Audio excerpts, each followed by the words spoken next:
दोस्तों, कैसे हैं आप लोग। दोस्तों, स्वागत है आपको अपना YouTube channel BK unique classes पे।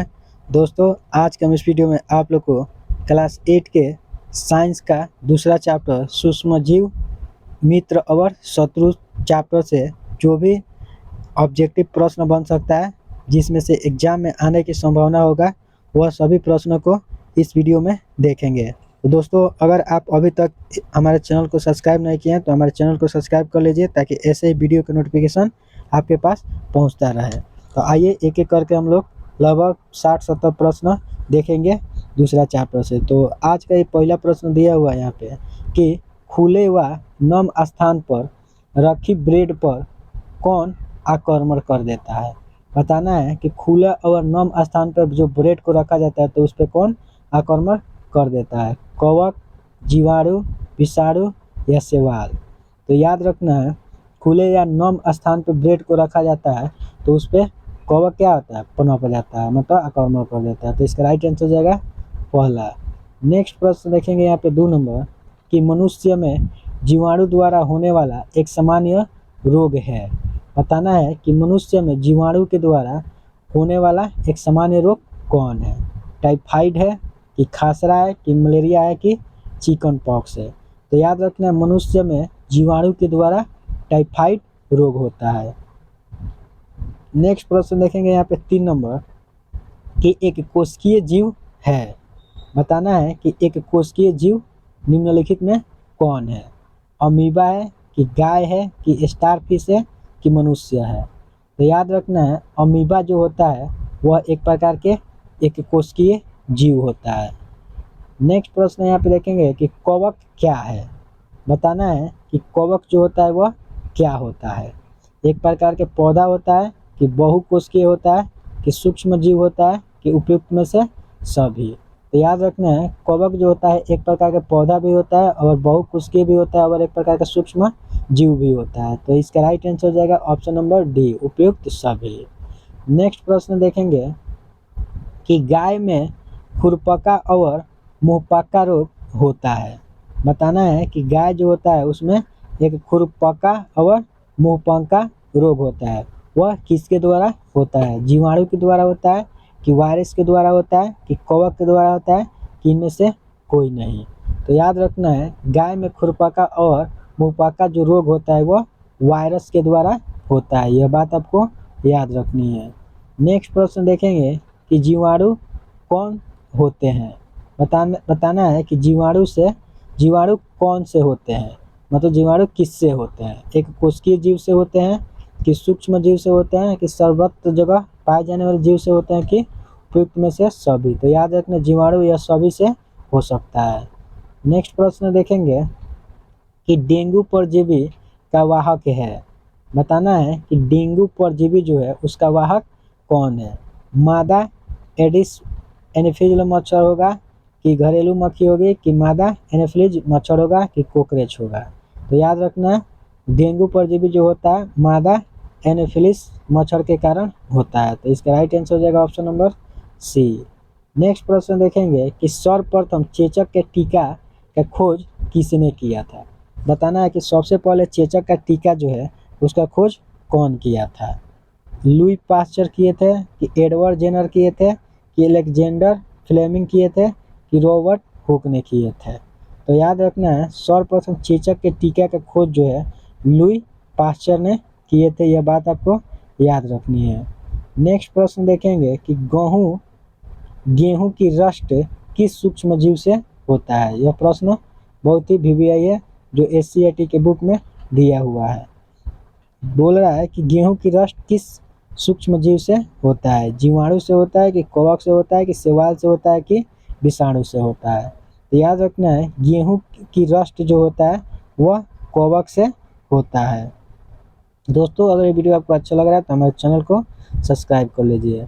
नेक्स्ट प्रश्न देखेंगे कि मांस और मछली के परीक्षण में किसका प्रयोग किया जाता है। बताना है कि मांस और मछली जो होता है उसका जांच करने के लिए क्या चीज़ का प्रयोग किया जाता है। तेल का कि सामान्य नमक का कि क और ख दोनों का कि घी का। तो याद रखना है, मांस और मछली का परीक्षण जो होता है तेल और सामान्य नमक दोनों से किया जाता है, तो इसका राइट आंसर हो जाएगा ऑप्शन नंबर सी। यह बात याद रखना है कि मांस और मछली का परीक्षण तेल और सामान्य नमक से किया जा सकता है। नेक्स्ट प्रश्न देखेंगे यहाँ पे कि हमारे वायुमंडल में कितने प्रतिशत नाइट्रोजन गैस है। बताना है कि हमारे वायुमंडल जो है उसमें कितने प्रतिशत नाइट्रोजन गैस है। 75% है कि 77 कि 78 की 74।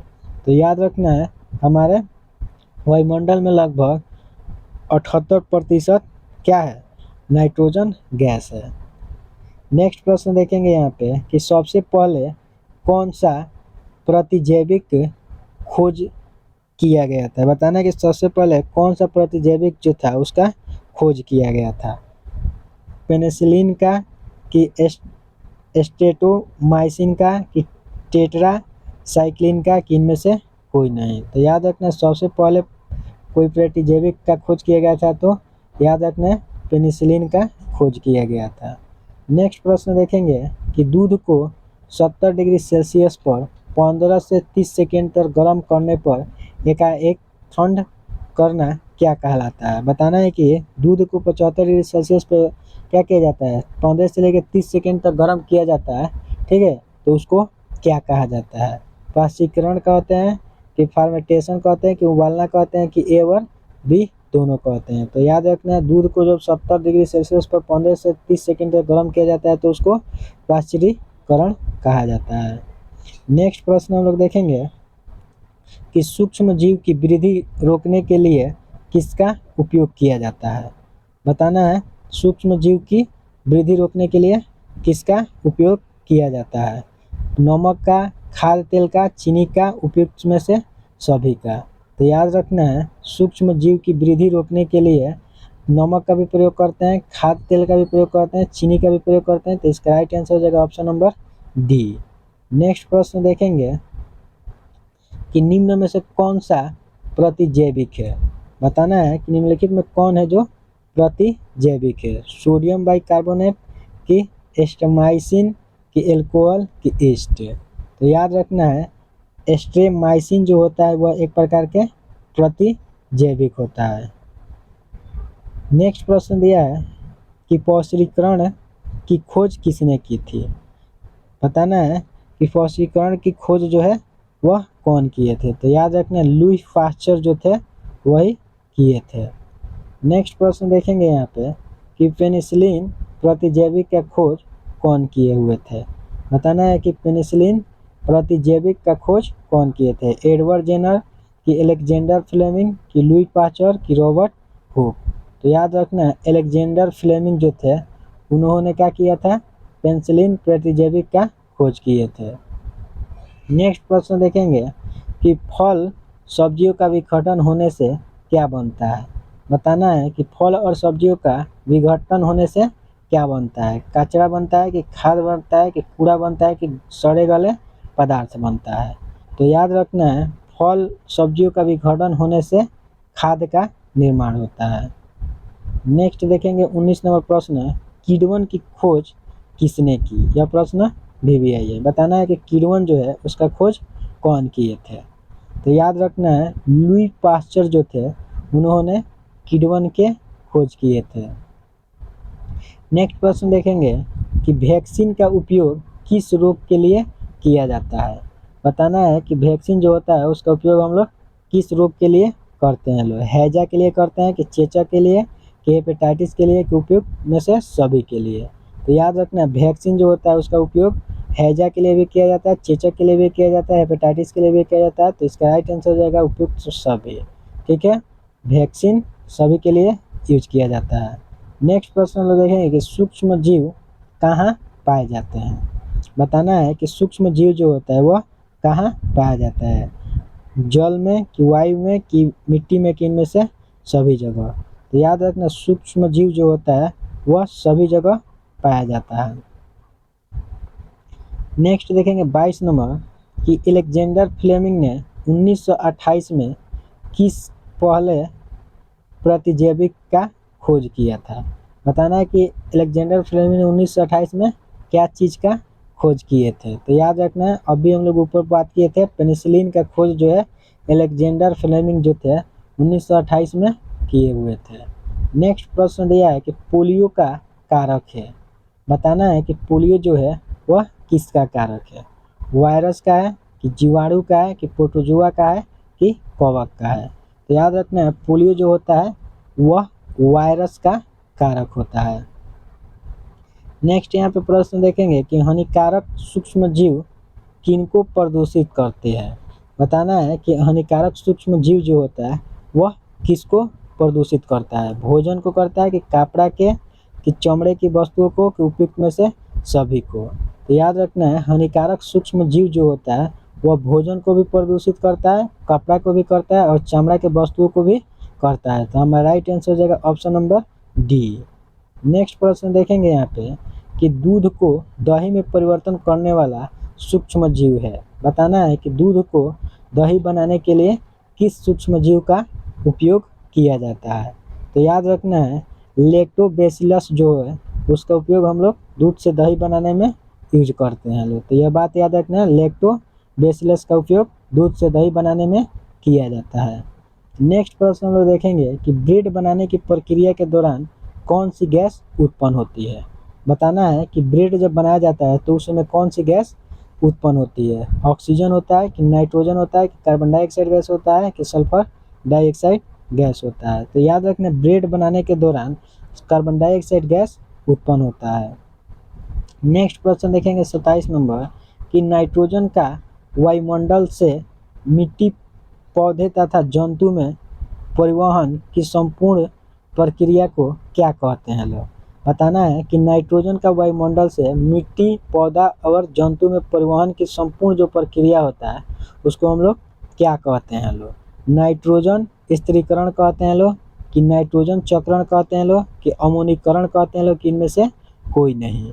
तो याद रखना है नाइट्रोजन का वायुमंडल से मिट्टी, पौधा और जंतु में परिवहन जो होता है उसको हम लोग नाइट्रोजीकरण के नाम से जानते हैं लोग।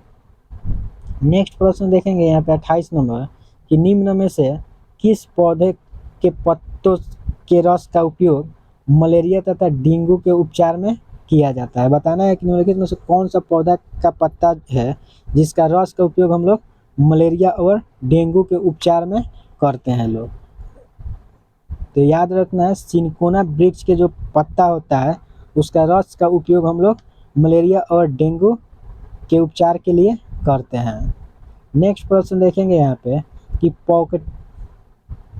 पॉकेटो थैलियों में आने वाले दूध को खराब होने से बचाने के लिए क्या किया जाता है, बताना है कि पॉकेट और थैली जो होता है उसमें दूध आता है तो उसको खराब होने से बचाने के लिए क्या किया जाता है, किण्वन किया जाता है कि पाश्चरीकरण किया जाता है कि भंडारण किया जाता है कि नाइट्रोजन स्थिरीकरण किया जाता है। तो याद रखना है उसको क्या किया जाता है, पाश्चरीकरण करते हैं लोग। नेक्स्ट प्रश्न देखेंगे यहाँ पे 30 नंबर कि ईस्ट का उपयोग किसके उत्पादन में किया जाता है, बताना है कि ईस्ट जो होता है उसका उपयोग किसके उत्पादन में किया जाता है, चीनी, एल्कोहल, हाइड्रोक्लोरिक अम्ल कि ऑक्सीजन। तो याद रखना ईस्ट का उपयोग हम लोग एल्कोहल मतलब शराब उत्पादन में करते हैं। नेक्स्ट प्रश्न देखेंगे कि रोग उत्पादन करने वाले सूक्ष्म जीवों को क्या कहते हैं लोग, बताना है कि रोग उत्पादन जो सूक्ष्म जीव होता है उसको हम लोग क्या कहते हैं लोग, रोगाणु बोलते हैं लोग कि रोग जनक बोलते हैं लोग कि विषाणु बोलते हैं कि क और ख दोनों बोलते हैं लोग। तो याद रखना है रोग उत्पन्न करने वाले सूक्ष्म जीव को रोगाणु भी बोलते हैं और रोग जनक भी बोलते हैं। तो इसका राइट आंसर हो जाएगा option number D. Next 32 number प्रश्न है कि चीनी को एल्कोहल में बदलने की प्रक्रिया क्या कहलाती है, बताना है कि चीनी को एल्कोहल में जो बदला जाता है उस प्रक्रिया को हम लोग क्या बोलते हैं, मोल्डिंग बोलते हैं कि किण्वन बोलते हैं कि नाइट्रोजन स्थिरीकरण बोलते हैं कि सकर्मक बोलते हैं लोग। तो याद रखना है चीनी को एल्कोहल में बदलने की प्रक्रिया को हम लोग किण्वन के नाम से जानते हैं। नेक्स्ट प्रश्न देखेंगे यहाँ पे कि सूक्ष्म जीव है, बताना है कि सूक्ष्म जीव इनमें से कौन है, विषाणु है कि कवक है कि जीवाणु है कि उपयुक्त सभी है। तो याद रखना है विषाणु जो होता है एक सूक्ष्म जीव होता है, कवक भी एक सूक्ष्म जीव होता है, जीवाणु भी एक सूक्ष्म जीव होता है। तो इसका राइट आंसर हो जाएगा ऑप्शन नंबर डी। नेक्स्ट प्रश्न देखेंगे कि सूक्ष्म जीव क्या है। बताना है कि सूक्ष्म जीव जो होता है वह क्या होता है।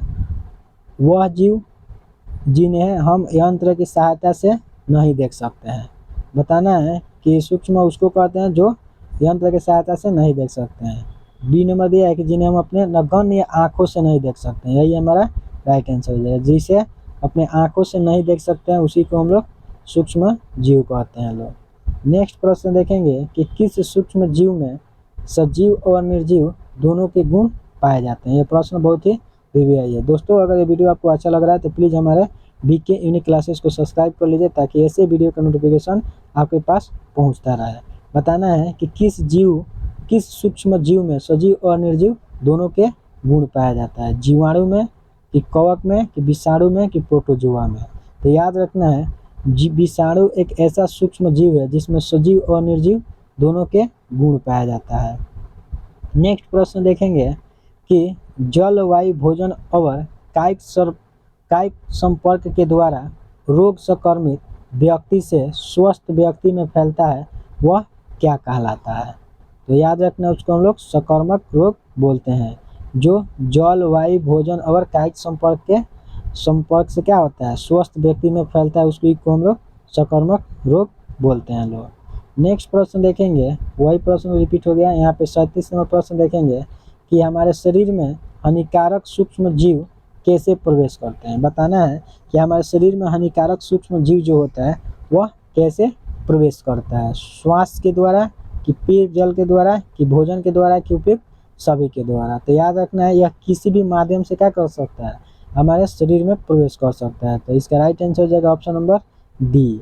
सूक्ष्म जीव जो होता है श्वास के द्वारा भी हो जाएगा, पेय जल के पदार्थ के भी हो जाएगा, प्लस भोजन के द्वारा भी क्या हो जाएगा शरीर में प्रवेश कर जाएगा। नेक्स्ट प्रश्न देखेंगे कि सूक्ष्म जीवों को कौन कौन से वर्ग में बांटा गया है। बताना है कि सूक्ष्म जीव जो होता है उसको हम लोग किस किस वर्ग में बांटे हैं लोग। जीवाणु, कवक, प्रोटोजोआ, शैवाल, उपयुक्त सभी। तो इसका राइट आंसर हो जाएगा उपयुक्त सभी। सूक्ष्म जीवों को अलग अलग तरह से बांटा गया है। नेक्स्ट देखेंगे सूक्ष्म जीव कितने प्रकार के होते हैं। बताना है कि सूक्ष्म जीव जो होता है वह कितना प्रकार के होता है। तो याद रखना है अभी ऊपर देखे थे लोग सूक्ष्म जीव जो होता है वह 4 प्रकार के होता है। नेक्स्ट देखेंगे कि नींबू केकर किस सूक्ष्म जीव से होता है। बताना है कि नींबू केकर जो रोग होता है वह किस सूक्ष्म जीव से होता है। जीवाणु से होता है कि कवक से होता है कि शैवाल से होता है कि विषाणु से होता है। तो याद रखना नींबू केकर जो होता है वह विषाणु से होने वाला एक रोग है। नेक्स्ट प्रश्न देखेंगे कि भिंडी की पित्त किस सूक्ष्म जीव से होता है। बताना है भिंडी के पित्त किस सूक्ष्म जीवाणु से होता है। जीवाणु से, कवक से, शैवाल से कि विषाणु से। तो याद रखना है भिंडी की पित्त जो है वह विषाणु जनित रोग है। नेक्स्ट देखेंगे आप विषैले पदार्थ भोजन को क्या बना देता है। बताना है कि विषैला पदार्थ जो होता है वह भोजन को क्या बना देता है। गंदा बना देता है कि असंतुलित बना देता है कि विषाक्त बना देता है कि इनमें से कोई नहीं। तो याद रखना है विषैले पदार्थ जो होता है वह भोजन को विषाक्त बना देता है मतलब जहर के समान बना देता है।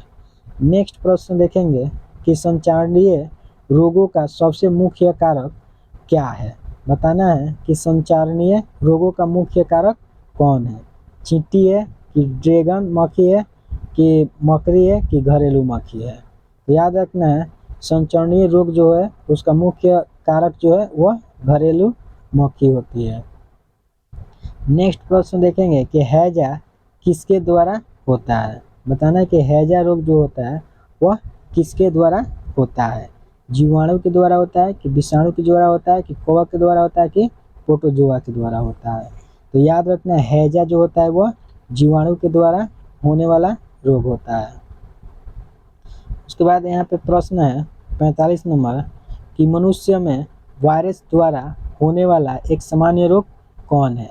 बताना है कि मनुष्य में वायरस के द्वारा होने वाला एक सामान्य रोग कौन है। तो इसको हम लोग ऊपर देखे थे लोग।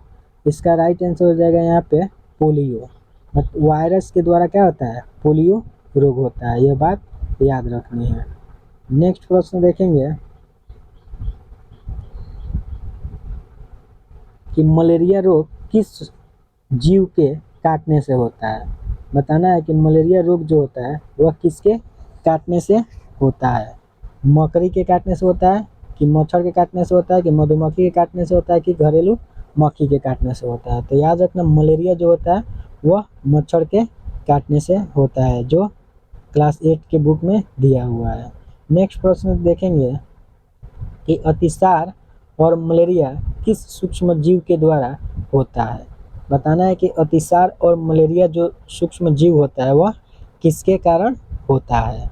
जीवाणु के कारण होता है कि प्रोटोजुआ के कारण होता है कि विषाणु के कारण होता है कि शैवाल के कारण होता है। तो याद रखना है अतिसार और मलेरिया जो होता है वह प्रोटोजुआ के कारण होता है। नेक्स्ट यहाँ पे 48 नंबर प्रश्न देखेंगे कि शैवाल जीव कैसे होते हैं। बताना है कि शैवाल जो जीव होता है वह कैसा होता है। स्वपोषी होता है, तो बिल्कुल सही बात है, शैवाल जो होता है वह स्वपोषी होता है। एक कोशिकीय होता है, तो ये भी बिल्कुल सही बात है।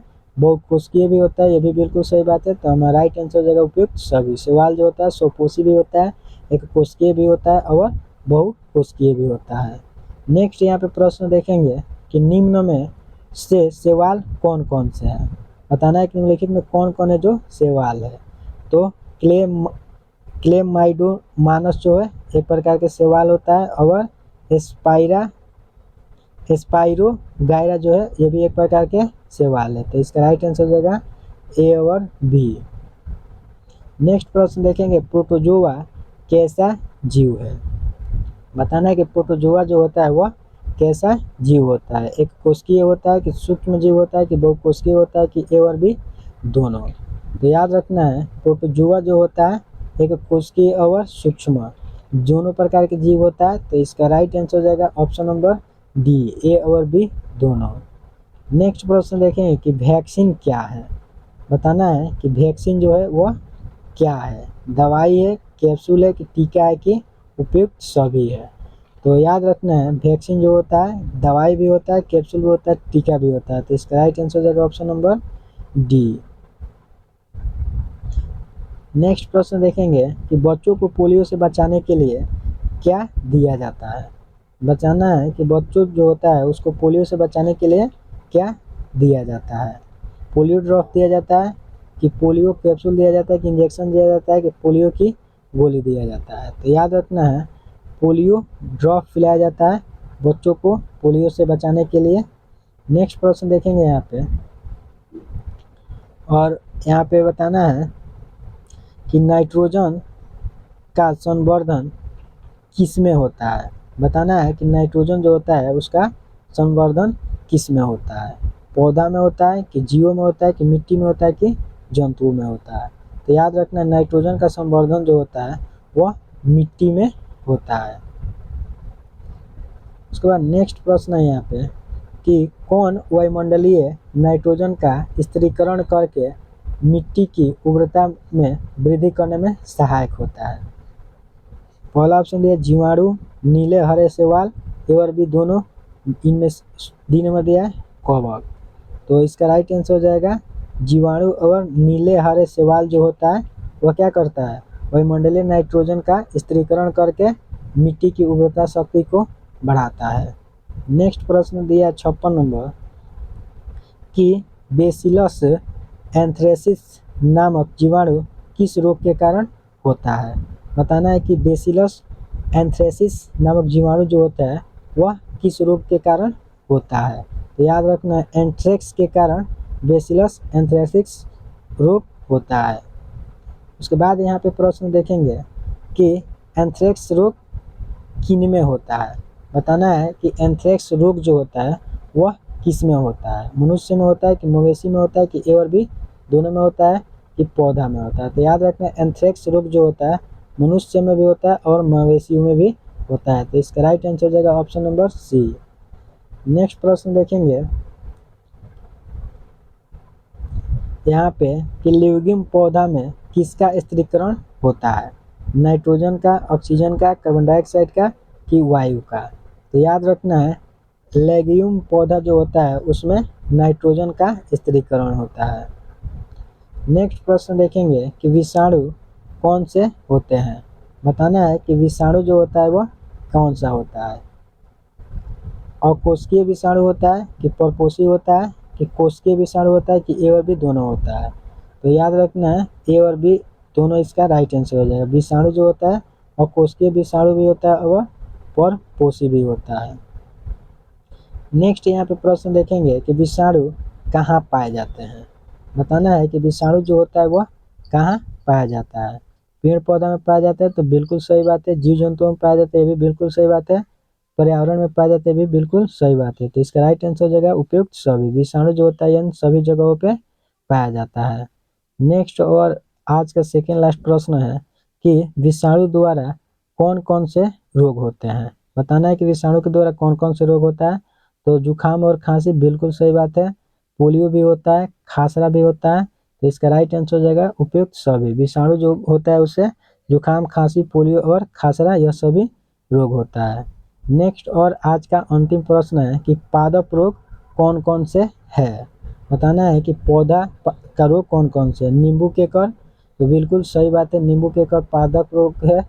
नेक्स्ट दिया गेहूं की रस्ट, ये भी पादप रोग है। भिंडी की पीक, ये भी पादप रोग है। तो इसका राइट आंसर हो जाएगा उपयुक्त सभी। तो दोस्तों आज के इस वीडियो में हम लोग यहीं तक रहने दे रहे हैं। मिलते हैं कल इसके आगे वाला वीडियो में। दोस्तों अगर ये वीडियो आपको अच्छा लगा है, ठीक है, चाहे थोड़ा सा भी हेल्पफुल महसूस हुआ है, तो हमारे बीके यूनिक क्लासेस को सब्सक्राइब कर लीजिए ताकि ऐसे ही वीडियो का नोटिफिकेशन आप लोग के पास लेके आते रहें।